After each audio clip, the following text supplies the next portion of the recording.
China's port city of Quanzhou was granted the much-coveted title of UNESCO World Heritage Site for its glorious maritime trade history dating back to the 10th through 14th centuries.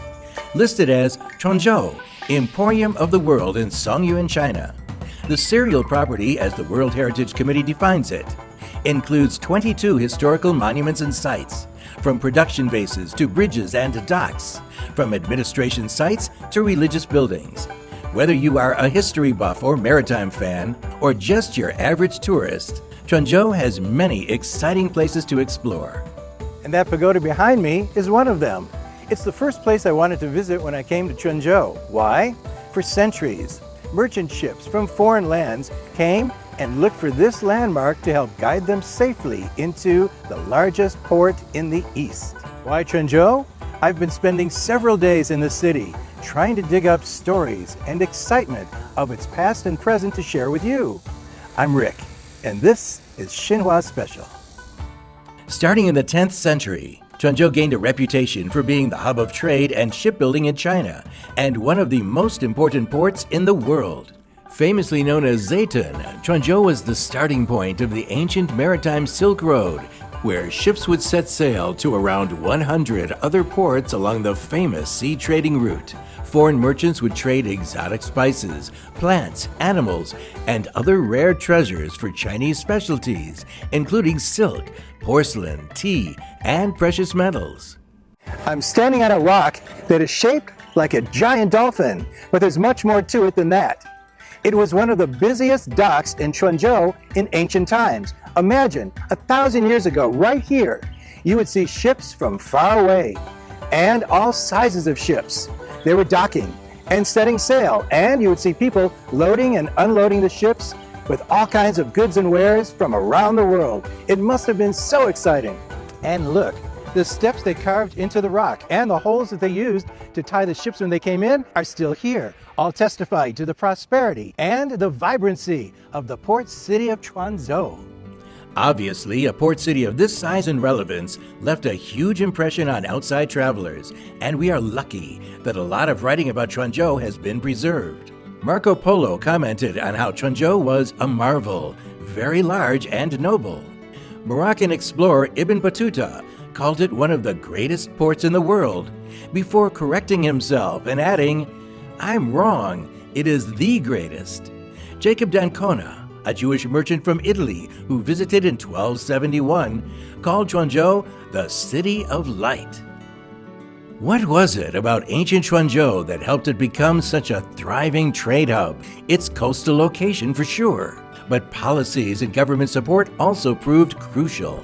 In the Song and Yuan dynasties, a maritime trade office, which oversaw customs and administration, was established in Quanzhou, making the port city a national trade zone with the outside world, and installing a system that protected merchants. Zhouyu Mountain is definitely another historical site worth visiting in Quanzhou. Here, history has been etched in stone. These cliff inscriptions were engraved between 1174 and 1266. What do they say? I have an expert here to explain. You know, this looks so interesting. Can you tell us about it? Sure. These are the inscriptions about wind praying rituals, such as this one. It records in the Southern Song dynasty, the governor of the city and the superintendent of the maritime trade office and a royal family member came to the Zhouyu Mountain and to praying to the sea god for favorable wind and safe voyages for merchant ships. Merchant ships from around the world were welcomed to the city. This reflects the government involvement and government support to maritime trade. Not only did goods and trade flow along the ancient maritime Silk Road, but also people, cultures, and religions. I'm now at Kaiyuan Temple. It's actually a massive complex of many buildings, 2 pagodas, and beautiful shade trees. Built in the year 686, it was and still is the largest Buddhist temple in Quanzhou. Look what I found on this column, something very interesting. Hindu carvings in a high-status Buddhist temple. Have you ever seen something like this before? The columns are from a collapsed Hindu temple, and they were given a new home when the Kaiyuan Temple was restored in the Ming Dynasty. Such a merging of style is not unusual in Quanzhou, which, in its heyday, was home to followers of Buddhism, Christianity, Hinduism, Islam, and Taoism, who coexisted, thrived, and learned from each other side by side. Even today, there is one area where 4 different religious sites are all within a short walk of each other. 世界遗产委员会呢一致决定，将泉州项目列入世界遗产名录。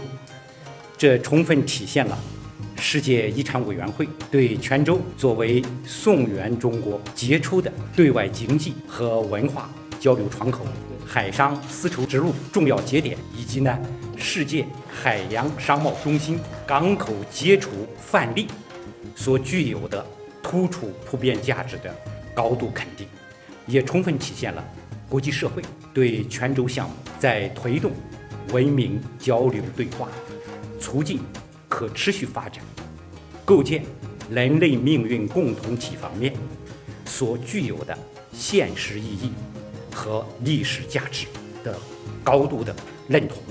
Quanzhou was not just a hub of commerce, it was a manufacturing center for a wide variety of products, like this beautiful white porcelain. It was one of the most popular commodities on the ancient maritime Silk Road, and much of it was handmade here in Dehua.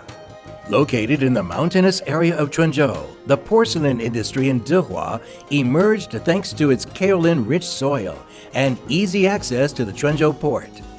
If the 239 ancient kilns that still survive to this day are anything to go by, the output must have been considerable. The delicate porcelain made here was sold worldwide and came to be known as blanc de Chine, literally the white from China. Today, Dehua still has a substantial ceramics industry, one of the largest in China, over 4,600 companies, and 80% of the output is made for export. In the old days, ceramics were handmade. Now, handmade plus modern technology enables mass production. I learned myself that it took practically 20 years from the first idea to include it on the tentative list to the inscription. But this site is really displaying the history of the maritime trade, the buildings and the elements and the memorials and the different parts of the property displays the history and the evolution scale of the whole region. Toward the end of my trip, I went to West Street in Quanzhou Old Town, which has been a shopping district for more than 1,000 years. Today, the street has been renovated, but it retains a quaint, old-world feeling. It's popular with tourists, but also nostalgic for those who grew up here. It shows how, when it's done right, history, culture, and tradition can be well preserved and still have vitality. A breathtaking view, a good drink, a perfect ending to my trip to Quanzhou. For me, Quanzhou is really a magic and charismatic city. Here, history and modernity spark new energy. Various cultures coexist in harmony, and people of different ethnicities and faiths respect and accept each other. I think it's this openness, inclusiveness, and embracing of diversity that makes this city so full of life, and I believe it will continue to be.